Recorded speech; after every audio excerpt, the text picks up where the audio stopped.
पिछला क्लास त्रिपक्षीय संघर्ष चल रहा था ना, त्रिपक्षीय संघर्ष।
चलिए ध्यान दो, हम लोग चल रहे थे पिछले क्लास में त्रिपक्षीय साउथ का एक इंपॉर्टेंट सेक्शन है। हम लोग पिछले क्लास में चोला डायनेस्टी पूरा चोल पढ़ चुके थे, याद है ना सबको। इस हिस्से में चोल का साम्राज्य आप पढ़े थे कि इधर हम लोग देखे थे चालुक्य पहले थे, और आपको याद है कि चालुक्य में इधर जब आंध्रा के क्षेत्र में चालुक्य आया तो बेगी का चालुक्य था, याद आया। बेगी के चालुक्य की स्थापना किसके समय हुई? उनके चोल शासक इसको समाप्त कर दिए, पूरा चोलों के अधिकार में इधर आ गया, और पूर्ण रूप से चाहे वो बताती के चालुक्य हो, बेगी के चालुक्य हो, सब समाप्त हो गए। इस साइड में चालुक्य की जगह पर कौन है? राजकोट। यहाँ पे कौन है? गुर्जर प्रतिहार। और यहाँ पे बिहार में कौन है? मेन जगह है कन्नौज। यह कन्नौज हर्षवर्धन की राजधानी थी। अब बातों पर ध्यान दो, सबसे बड़ा राजा हर्षवर्धन था, और उस हर्षवर्धन बड़े राजा कहीं भी राजधानी बनाते हैं तो छोटकन का भी ध्यान रखता है कि वो जगह हम भी कब्जा कर ले, तो हमारा भी स्थिति में आ जाए तो हमारी अच्छी स्थिति हो। उसी बीच आपको हमने बताया था कि पाल वंश के कई राजा हैं, तीन सबका नाम याद करवा दिए थे पिछले क्लास में। नाम याद है सबको? एक बार फिर से रिकैप करते हैं। आपको बताया था कि पालने का मन करे तो भैंस पालना है कि गाय, इसलिए गोपाल पालना है, तो मुर्गी बतख मत पाल, गोपाल तो नाम गोपाल। गाय क्यों पाले? ये धर्म का काम है और इससे देवता प्रसन्न होते हैं, तो गोपाल, धर्मपाल, देवपाल, तीनों बात क्लियर है सबको। इस साइड में गुर्जर प्रतिहार गुजर गया, किसके काटने से? नाग काटने से गुजर गया, और नाग बच्चा की बड़ा, इसलिए वत्सराज। और नाग दो निकला, नाग भी नागिन भी, 1 2 दोनों। और जब नाग काट के गुजर गया, मर गया, तो लगे हाथ भोज दे देना है, मिहिर भोज। मर गया ना जी, अब भोज दे दिए, मिहिर भोज। इसको भोज प्रथम कहते हैं। धीरे धीरे राजा बढ़ते जाएगा, आपको अपने ऑटोमेटिक सेट हो जाएगा, चारों दिमाग में आ गया। नागभट्ट प्रथम, नाग कैसा है? बच्चा, वत्सराज, फिर बोलो नागभट्ट द्वितीय, और फिर भोज दे दिए, मिहिर भोज। इस साइड में दंतेदुर्ग, कृष्ण प्रथम और ध्रुव। और ध्यान दे, आपको पिछले क्लास में जो समझाया था कि पाल वंश के संस्थापक गोपाल है। हर्षवर्धन के मरने के बाद बिहार और बंगाल के सेक्टर में गोपाल एक स्वतंत्र शासक हुए और पाल वंश स्थापित किए। बीपीएससी के लिए पाल वंश ज्यादा इंपॉर्टेंट इसलिए है क्योंकि पालों का शासन बिहार में रहा, इनकी राजधानी बिहार में है, इसीलिए पाल आपके लिए थोड़ा ज्यादा इंपॉर्टेंट है। बीपीएससी के मेंस की जब परीक्षा दो तो स्पेशली एक कला पढ़ना है, पाल कला। लॉन्ग क्वेश्चन बनता है जीएस हिस्ट्री, पालों ने किस प्रकार की कला को डेवलप किया। पाल जैसे हिस्से में आज भी तुम गया के बगल में एक गांव है कुर्कीहार, आज भी कुर्कीहार और उस आसपास गांव में किसी भी व्यक्ति को जमीन खोदना मना है, क्योंकि वो पता है कि मकान भी बनाना है तो पहले थाना को लिख के दीजिए, थाना वहां आएगी और उसके सामने उत्खनन कर सकते हैं। पीछे करेंगे तो आपको गिरफ्तार किया जाएगा, क्योंकि वहां पाल कालीन बहुत सारे अवशेष, निश्चित है कि 10 कुदारी मारेगा तो एक आदमी नीचे से निकल ही जाए। अब वो मूर्ति निकलते हैं और उस मूर्ति में पाल कालीन मूर्ति, वो कैसा मूर्ति है, किस चीज का बना है, क्या दिखाया गया है, विशेषताएं क्या है, ये सभी मेंस में पढ़ना। पीटी में डायनेस्टी के बारे में तुम्हें बेसिक जानकारी कंप्लीट करना है। तो देखिए गोपाल ने क्या किया, बिहार बंगाल के क्षेत्र को जीतकर इसने पाटलिपुत्र को राजधानी बनाया और पाल वंश की स्थापना किया। यह पाल वंश का संस्थापक है। सबसे इंपॉर्टेंट बात गोपाल ने आपको बताया था, सबको याद होगा, बिहार शरीफ में इसने पढ़ने के लिए एक सेक्टर बनाया और बौद्ध भिक्षुओं के रहने के लिए एक केंद्र बनाया, जिसको ओदंतपुरी विहार के नाम से जानते हैं या ओदंतपुरी विश्वविद्यालय के नाम से भी जानते हैं। कभी भी तुमको ओदंतपुरी बोलेंगे तो समझ लेना कि ओदंतपुरी बिहार शरीफ का नाम है। बिहार शरीफ में इसने बौद्ध भिक्षुओं को रहने के लिए एक बहुत बड़ा विहार बनाया। आपको बताया था कि इन जगहों पर जहां हम लोग हैं, यहाँ बौद्ध भिक्षुओं का निवास स्थान विहार हुआ करता था। जब मुस्लिम आक्रमणकारी आए तब इन लोग इसका पेट फाड़ के फिर बिहार नाम देते, और तब से बिहार प्रचलित हो। उसके पहले बिहार करके कोई नाम हम लोग का नहीं। मध्यकाल में तुमको पढ़ाएंगे तो हम लोग का तिरहुत प्रमंडल नाम है, ऋग्वेद में चलेंगे तो किक्कट प्रदेश नाम है। बिहार करके हम लोग का क्षेत्र का कोई नाम नहीं है। वो तबकाते नासिरी मिन्हाज सिराज ने लिखा, वहां से नाम बिहार मिलने लगता है। तो आपसे ऑब्जेक्टिव क्वेश्चन आएगा, ओदंतपुरी बिहार की स्थापना किसने किया? गोपाल। गोपाल अपनी पूरी एनर्जी बिहार और बंगाल और झारखंड सेक्टर में लगाया, इधर उधर कहीं नहीं। उसी का बेटा है कौन? धर्मपाल। धर्मपाल पिता से बढ़ कर रहा, इसने एक भागलपुर में बहुत बड़ा यूनिवर्सिटी बनवाया, विक्रमशिला विश्वविद्यालय। आपसे क्वेश्चन पूछा जाएगा कि बताओ विक्रमशिला विश्वविद्यालय बिहार के किस जिले में है? भागलपुर में है। विक्रमशिला विश्वविद्यालय की स्थापना किसने किया? धर्मपाल। 3 विश्वविद्यालय तुमको बताए थे, सबसे पुराना तक्षशिला। तक्षशिला भारत में नहीं है। तुमसे पूछा जाए भारत का सबसे पुराना विश्वविद्यालय, जल्दी बोलो, तो तक्षशिला हो जाएगा, नालंदा नहीं होगा। भारत में सबसे पुराना विश्वविद्यालय नालंदा हो जाएगा। तक्षशिला भी पाकिस्तान सेक्टर में, तो वो भारत का पहले पाता, अभी भारत में नहीं। अरे हम तुमको कहें कि तुम्हारे घर का, तो गोतियों में रहेगा तो हो जाएगा। तुम्हारे घर का तो बहुत अच्छा चीज, तो कहेगा बाबा हाथी रखते थे, चलो सिक्कर दिखाते, गोतिया के हिस्सा में पड़ा हुआ, तो गोतियों में रहेगा तो जाकर दिखाओ ना कि देखिए हाथी का इनाम है, सिक्कर है, बाबा रखते थे, अब सब भी क्या है, वो अलग बात हो। उसी तरीके से भारत का सब चलेगा, में नहीं चलेगा। है। तो अब उसी तरीके की बात हम लोग देखिए कि भारत में पहला नालंदा और दूसरा विक्रमशील। नालंदा विश्वविद्यालय भी बौद्ध धर्म को समर्पित रहा। डिटेल क्वेश्चन दोहराई में पूछता है, नालंदा विश्वविद्यालय बौद्ध धर्म के किस शाखा के लिए समर्पित रहा? हीनयान, महायान, वज्रयान। नालंदा विश्वविद्यालय ये बौद्ध धर्म के किस शाखा के लिए प्रचलित रहा? हीनयान की, महायान की, वज्रयान? कितने बोल रहा? हीनयान। ऐसे कितने बच्चों? अच्छा, महायान और वज्रयान। और गजब है तुम लोग, फिर हाथ उठाने पड़ेगा, नहीं उठाएगा, उधर से वज्रयान से महायान से करता है। उठाओगे उसको मालूम चलेगा क्या सोच रहा है। अरे हीन मने छोटा, महा मने बड़ा, महायान बड़ा सवारी। इसका मतलब बड़ा सवारी में गौतम बुद्ध को भगवान माना गया, और बुद्ध को भगवान माना गया तो महायान वाले मूर्ति पूजा करते थे। किताबों पर उनका बहुत ज्यादा फोकस नहीं था। हीनयान बुद्ध गुरु है और उनके लिए बुद्ध के द्वारा जो उपदेश दिए गए, पुस्तक में लिखे गए, वो इंपॉर्टेंट। तो नालंदा यूनिवर्सिटी में किताबें बहुत ज्यादा बहुत ढंग का है। तो अब तुम गेस कर रहा होगा कि हीनयान होगा कि महायान? हीनयान होगा, महा नहीं रहेगा। और ये जो तुम देख रहे हो विक्रमशिला विश्वविद्यालय या वज्रयान है। वज्रयान का मतलब बौद्ध धर्म में कालांतर में तंत्र मंत्र जादू टोना भी शामिल होगी, और बौद्ध धर्म में जो तंत्र मंत्र जादू टोना शामिल हुआ उसको वज्रयान कहते हैं। और विक्रमशिला विश्वविद्यालय बौद्ध धर्म के किस शाखा के लिए? वज्रयान शाखा के लिए जाना जाता है। बोलिए क्लियर है सबको? और ध्यान दीजिए, बहुत इंपॉर्टेंट बात, धर्मपाल पहला राजा है जिसको एक अवसर मिला है। क्या? वो सुनो, ये मेन जगह जो कन्नौज है यूपी का, यहां इंद्रायुध शासक था और उसी का एक भाई है चक्रायुध। भाई का नाम क्या है? चक्रायुध। इसका वंश है आयुध वंश, युद्ध लगा के। तो इंद्रायुध का भाई चक्रायुध ये धर्मपाल से मदद मांग कि आप सहायता दे दीजिए तो हम राजा हो जाएंगे, तो अपना कई क्षेत्र आपको दे देंगे और हम नाम के राजा रहेंगे, जो आप कहिए हम करेंगे। और इसी कारण से धर्मपाल ने यूपी में हमला किया, इंद्रायुध को हरा के चक्रायुध को शासक बनाया और पूरे यूपी सेक्टर पर इसका अधिकार हो। देखो कितना बढ़िया से धर्मपाल का राज बढ़ गया। इतना ही नहीं, उसने कन्नौज में बाकी सभी छोटे राजा को निमंत्रण दिया कि हम कन्नौज में दरबार लगाने जा रहे हैं। दो चीज आप पढ़े होंगे, कन्नौज महासभा। वो कन्नौज महासभा हर्षवर्धन बुलाया था, आपको याद होगा उसमें उस पर जानलेवा हमला हुए थे। उस कन्नौज महासभा की अध्यक्षता कौन किया? वेमसोंग किया था, पढ़ाया था ना जी सबको। इधर क्या है, इसने कन्नौज में दरबार लगाया, सब राजा छोटकन को बुलाया और कहा बोलिए सबसे बड़ा कौन? बता जी आप। तो इसने उत्तरापथ स्वामी की उपाधि धारण की कि पूरे उत्तर के राजा हम हैं। आपसे पूछा जाएगा किस पाल वंश के राजा ने उत्तरापथ स्वामी की उपाधि धारण किया? धर्मपाल। अब ध्यान दीजिए, ये तो जीत तो गया कन्नौज, चक्रायुध को राजा भी बना दिया। लेकिन उसी बीच हमने आपको समझाया था कि यहाँ गुर्जर प्रतिहार के राजा कौन है? वत्सराज। वत्सराज देखा कि अरे बिहार से आकर कन्नौज जीते हुए हैं और हम तो एमपी नहीं, हम नजदीक हैं। तो वत्सराज ने हमला कर दिया और वत्सराज ये धर्मपाल को हरायनौज पे अपना कब्जा कर लिया। अब देखिए, आपसे पहला बार धर्मपाल किससे हारा? वत्सराज से। वत्सराज किस वंश का है? प्रतिहार वंश। लेकिन कन्नौज में ही बाकी यूपी सेक्टर रखे हुए। इन दोनों का प्रसंग देख के ध्रुव फॉर्म में आया हुआ है। ध्रुव राजपूत वंश का राजा है और ये नर्मदा तक पहुंचा हुआ है। और जब इसको बात समझ में आया कि बिहार से वो जीता, इधर से ये जीता, तो ये कहा कि तब हम भी ट्राई मार लेते हैं। वत्सराज भी इधर मालवा मध्य प्रदेश पर हमला किया और कन्नौज को यह जीत गया। इसने भी धर्मपाल को हरा के यूपी का भी कुछ सेक्टर जीत लिया। और डर से वत्सराज भाग खड़ा हुए। वत्सराज बेचारे राजस्थान सेक्टर में निकले हुए हैं। कन्नौज पर कब्जा किनका हो गया? ध्रुव, धर्मपाल। इधर से वत्सराज, इधर से ध्रुव। तो नाम है त्रिपक्षीय संघर्ष। त्रिपक्षीय संघर्ष कहां के लिए हो रहा है? कन्नौज के लिए हो रहा है कि कन्नौज पे हम है। कहानी का बड़ा दिलचस्प हो रहा है। ध्रुव जीत तो गया, लेकिन ध्रुव ऊपर जीता, नीचे विद्रोह। जब नीचे वाले लोग जाने के ध्रुव एकदम ऊपर चढ़ा हुआ है, नीचे विद्रोह कर दिया। अब नीचे विद्रोह हो गया तो ध्रुव इस विद्रोह को शांत करने नीचे पहुंच रहा। जब वो नीचे पहुंचा तो इधर से धर्मपाल फिर एक्टिव हुआ और चक्रायुध को फिर राजा बना के फिर कब्जा कर लिया। यानी नीचे पहुंचा, चलो फिर से एक बार जीत लेते हैं। अब देखो चक्रायुध फिर राजा बन गया और चक्रायुध जब फिर राजा बना तो नागभट्ट द्वितीय तब तक राजा हो चुका था। नागभट्ट द्वितीय फिर हमला किया। बात समझ गए? ये तो मेरा सेक्टर है। और चक्रायुध को हमेशा के लिए चकरा दिया। और नागभट्ट द्वितीय ने कन्नौज को ही अपनी राजधानी बनाया कि परमानेंट हमारी राजधानी कन्नौज हो। तो आपसे पूछा जाएगा कि बता पाल, प्रतिहार और राजपूत में कन्नौज किसकी राजधानी बनी? प्रतिहार की राजधानी बनी। और नागभट्ट द्वितीय ने भी धर्मपाल को हराया। तो धर्मपाल तीन राजा से हारा है, पहले वत्सराज से, फिर ध्रुव से और फिर नागभट्ट द्वितीय से। लाइन क्लियर है सबको? हारा, लेकिन धर्मपाल अपना सेक्टर बचाए हुए। अब उसके बाद राजा कौन बनता है? देवपाल। हम लोग पहले पाल डायनेस्टी कंप्लीट करेंगे, पाल खत्म के बाद प्रतिहार, लास्ट राजपूत करके हम लोग त्रिपक्षीय कंप्लीट करेंगे। अभी आप इस कहानी को बिल्कुल समझ पाया सकते ना? नीचे हेडिंग दे दो, पाल वंश। नीचे हेडिंग दीजिए, पाल वंश। पाल वंश।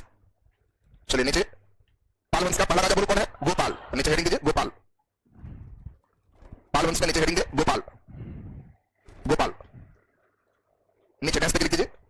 हर्षवर्धन के मृत्यु के बाद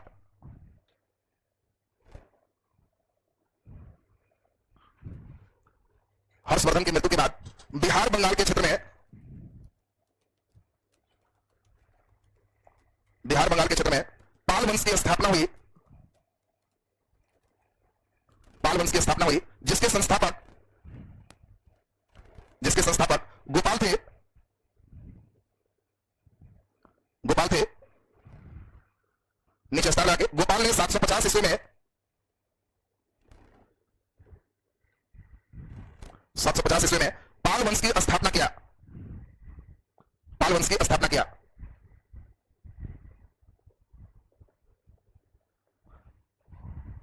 पाल वंश की स्थापना किया। देखो एक बात ध्यान रखना, पाल वंश लगभग 400 साल तक चला है। तो बोलो स्थापना कब हुआ? 750। 400 इसमें जोड़ दोगे कितना पहुंच जाएगा? 11.5। लगभग 1160 70 आते आते पाल खत्म और इसी क्षेत्र पर सेन वंश की स्थापना हो। तो आपको ध्यान रखना, पाल की जगह पर कौन आ जाएगा? सेन। तो चलिए नीचे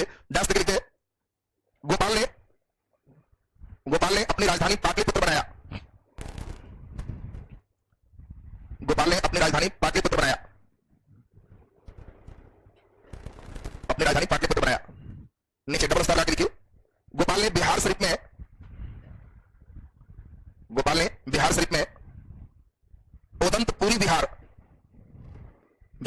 ओदंतपुरी बिहार की स्थापना किया। हाँ अभी भी ओदंत साहित्यिक अवशेष का मतलब केवल प्रतात्विक ही नहीं होता है, किताबों में रचित है तो अवशेष हो गया। ओदंतपुरी बिहार की स्थापना किया, ओदंतपुरी बिहार की स्थापना किया। चलिए नीचे स्टार लाके हेडिंग दीजिए, धर्मपाल, हेडिंग दे धर्मपाल। चलिए धर्मपाल से पहले सुन लेंगे, 3-4 लाइन सुनते हुए तब हम लोग चलेंगे। पहला इंपॉर्टेंट है, पाल वंश का पहला राजा धर्मपाल था जो त्रिपक्षीय संघर्ष में भाग लिया। ये पहला लाइन तो क्लियर है सबका। दूसरा सबसे इंपॉर्टेंट, धर्मपाल ने बिहार के भागलपुर में विक्रमशिला विश्वविद्यालय की स्थापना किया। इस विश्वविद्यालय में एक बहुत बड़े बौद्ध विद्वान थे, उनका नाम था अतीश दीपांकर।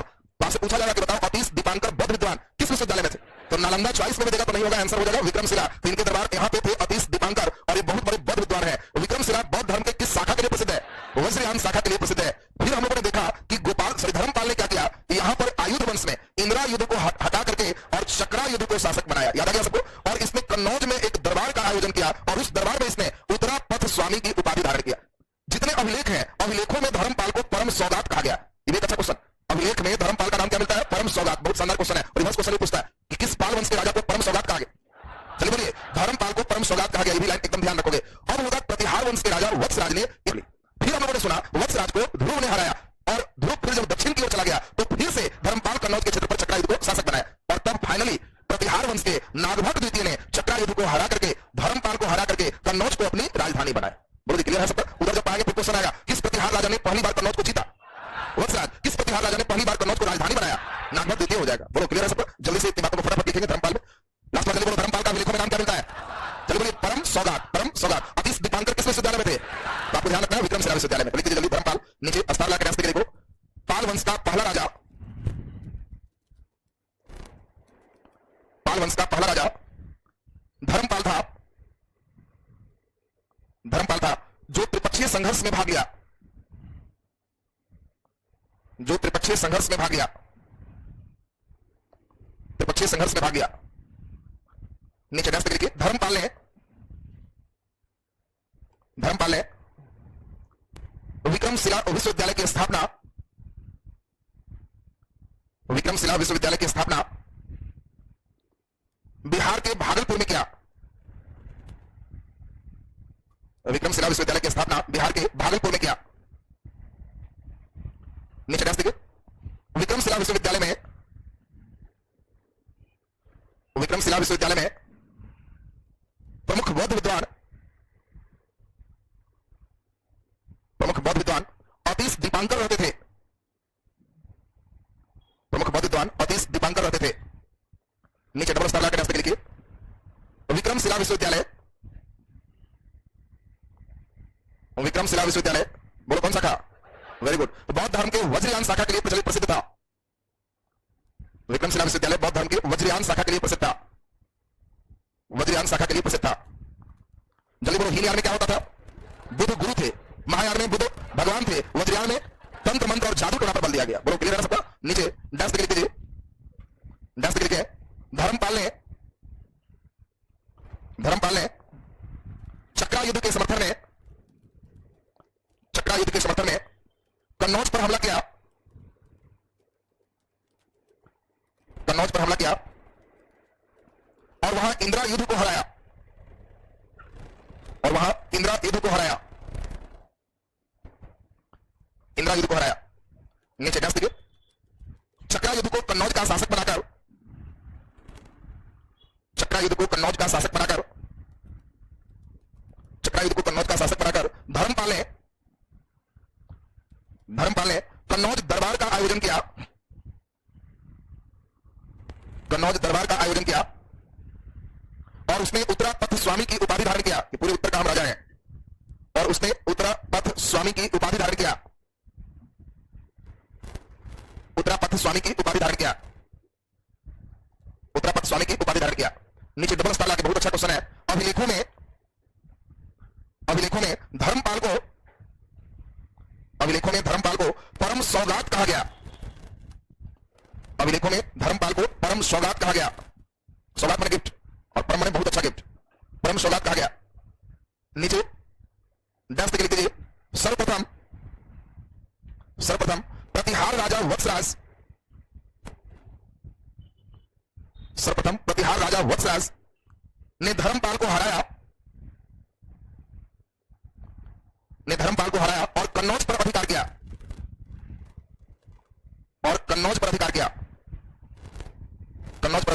नीचे डैश देखिए।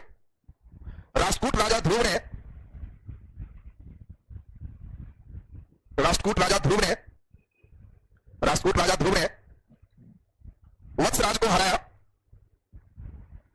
वत्सराज को हराया, और कन्नौज पर अधिकार किया, नीचे डैश देखिए। जब ध्रुव दक्षिण विद्रोह को शांत करने चला गया,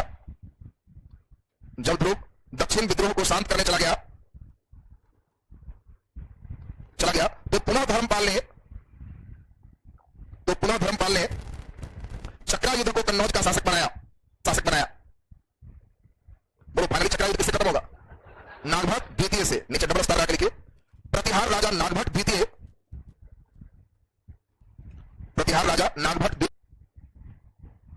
ने धर्मपाल को हराया और चक्रा युद्ध के शासन को समाप्त कर कन्नौज को अपनी राजधानी बनाया।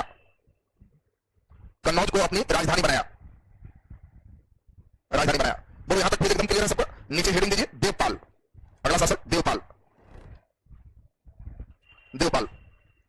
तो ध्यान दें, देवपाल से त्रिपक्षीय संघर्ष हम लोग अगले क्लास में चलेंगे और अगला दिन पाल कंप्लीट हो जाएगा। पाल के बाद तब कौन होगा? प्रतिहार, और प्रतिहार के बाद राष्ट्रकूट, और उसके बाद त्रिपक्षीय कंप्लीट हो गए तब हम समझ रहे हैं। ध्यान दीजिए, हम चाह रहे हैं दुर्गा पूजा की छुट्टी में आपका डेली 1-1.5 घंटे का क्लास यूट्यूब पर मार दे और मुस्लिम पेज निकाल देते हैं। उधर दुर्गा पूजा के बाद आप मॉडर्न में शुरू करें, क्योंकि इस्लामिक पेज बहुत इंपॉर्टेंट है, पढ़ा रहेगा, कभी अपना देखते रहना। छुट्टी के समय 1-1.5 घंटा पढ़ते रहेगा तो निकल जाएगा। और ध्यान दीजिए, उसके बाद आओगे तो मॉडर्न का पेज फिर अपना लाइन सुरताल मिला करके मॉडर्न और बिहार स्पेशल 2 नए चीज की शुरुआत कर देंगे। फॉर्म जब भरा जाएगा तो करंट अफेयर चलेगा, ठीक है ना? फॉर्म भरोगे तो करंट चलेगा। तो दुर्गा पूजा के बाद, दिवाली छठ के बाद ही मान के चलो, तो हम मेन 2 सेक्शन नया शुरू करेंगे, बिहार स्पेशल और मॉडर्न हिस्ट्री, और मेरा इधर छुट्टियों में ही निकाल देंगे, काम खत्म हो जाएगा। तो चलिए, जब से बोले कब से छुट्टी चाहिए? 1 तारीख से। हमको जब बोलोगे छुट्टी देते फिर इधर आते रहेंगे। हाँ, आप लोग का ज्यादा संभावना 28 तक की छुट्टी का, क्योंकि 29 से बच्चे तक जाएंगे, 30 तारीख को विदेशी का परीक्षा है, तो इसलिए 30 को किन का परीक्षा है, वो परीक्षा देंगे। हम 30 तक के साइलेंट मोड में रहेंगे, 1 से फॉर्म बनाएंगे, 30 तारीख को यूट्यूब पर क्लास होगा, जो टेस्ट में क्वेश्चन आया उसका एनालिसिस करवाएं, और 1 तारीख से फिर आपका मेरा का जो सेक्शन है छोटा गुलाम वंश और खिलजी और सैयद सब निकाल देंगे उधर ही, आओगे उधर से फिर मॉडर्न की शुरुआत कर लेंगे, ठीक है? चलिए, तो अभी क्लास आपका यहीं तक।